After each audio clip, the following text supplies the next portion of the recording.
Welcome to the Psychology and Physical Training channel, Organizational Behavior Theories of Motivation the 3. Have you ever wondered what drives your motivation at work, or how you can harness this understanding to boost productivity and satisfaction? Welcome to an enlightening journey into the world of organizational behavior theories of motivation. These theories offer valuable insights into what fuels our drive to work and how to tap into that energy to enhance both personal satisfaction and organizational productivity. Today we're going to delve into two prominent theories: equity theory and expectancy theory. The equity theory posits that we measure our input-output ratios against others, impacting our motivation. On the other hand, expectancy theory suggests that our motivation is influenced by the perceived outcomes of our efforts. Understanding these theories can help us navigate the complex landscape of workplace motivation, enabling us to create more fulfilling and productive work environments. Dive into the world of motivation theories and discover how they can transform your working life. Equity theory of motivation. Picture this: you and your coworker put in the same amount of effort, but they receive a higher reward. How would you feel? This exact scenario is what the equity theory of motivation aims to explore. Developed by John Stacey Adams in the early 1960s, this theory posits that individuals are motivated not only by their own beliefs and expectations, but also by a sense of fairness and justice. Equity theory asserts that employees continuously monitor and evaluate their relationships with their employers to ensure a fair balance between their inputs, that is, the effort, time, and skill they contribute, and their outputs, the rewards they receive, such as pay, benefits, and recognition. But here's the interesting part. It's not just about the individual's own input-output ratio. It's also about how this ratio compares to others. This comparison group, also known as the referent group, could be a coworker, a group of coworkers, or even an individual in a similar role at another company. When employees perceive an imbalance or inequity in these ratios, it creates a state of tension and dissatisfaction, leading them to adjust their level of input.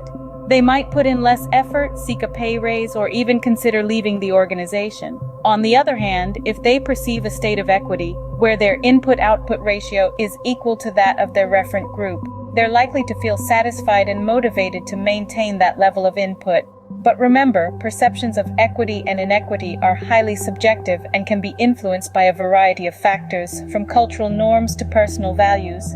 What one person sees as fair, another might perceive as unfair. Equity theory, then, is a dynamic and complex model of motivation that goes beyond the simplistic idea of more effort equals more reward. It takes into account the social context of work, the comparisons we make with others, and our deeply ingrained sense of what's fair and just. So in essence, the equity theory of motivation emphasizes the balance between an employee's input and output in a workplace. Expectancy theory of motivation. Now imagine, if you knew that putting in extra effort would guarantee a promotion, would you be motivated to work harder? Welcome to the world of the expectancy theory of motivation. This theory, rooted in the idea that our actions are molded by our expectations, is like a three-legged stool, balancing on valence, expectancy, and instrumentality. Let's break these down.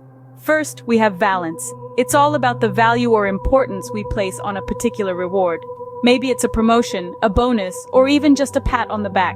Whatever it is, the stronger our desire for the reward, the higher the valence. Next, we have expectancy. It's the belief that increased effort will lead to increased performance. In other words, if you believe that working overtime will result in higher productivity, then your level of expectancy is high. But if you think that no matter how hard you work, your performance won't change, then your expectancy is low. Finally, there's instrumentality. This is the belief that if you perform well, then a valid outcome will be there. It's the connection between performance and outcomes. If you believe that a stellar performance will result in a tangible reward, then your instrumentality is high. But here's the catch. All three elements must be high for motivation to be strong. If any of these is low, motivation will drop. It's like a chain, only as strong as its weakest link.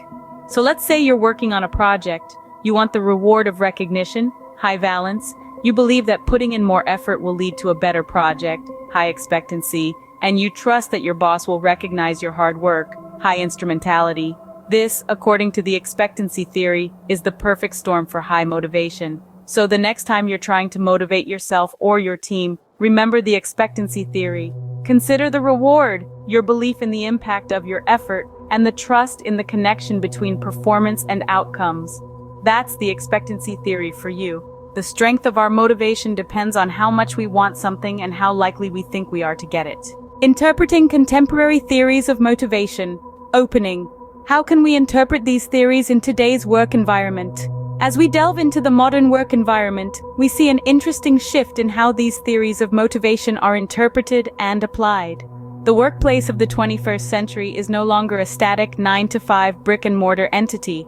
Instead, it has morphed into a dynamic, fluid, and often virtual space, which brings a fresh perspective to the principles of motivation.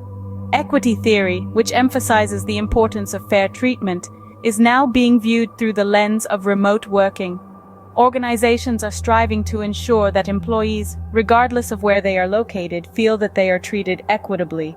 This means providing equal access to resources, opportunities, and benefits. It's about creating a sense of unity and fairness even when teams are scattered across different time zones. On the other hand, the expectancy theory, which is all about setting clear expectations and linking rewards to performance, has taken on a new significance in the era of flexible schedules. With work no longer confined to specific hours, the focus is on outcomes rather than time spent. Employees are motivated when they understand what is expected of them and see a clear link between their efforts and rewards. But what does this shift mean for organizations?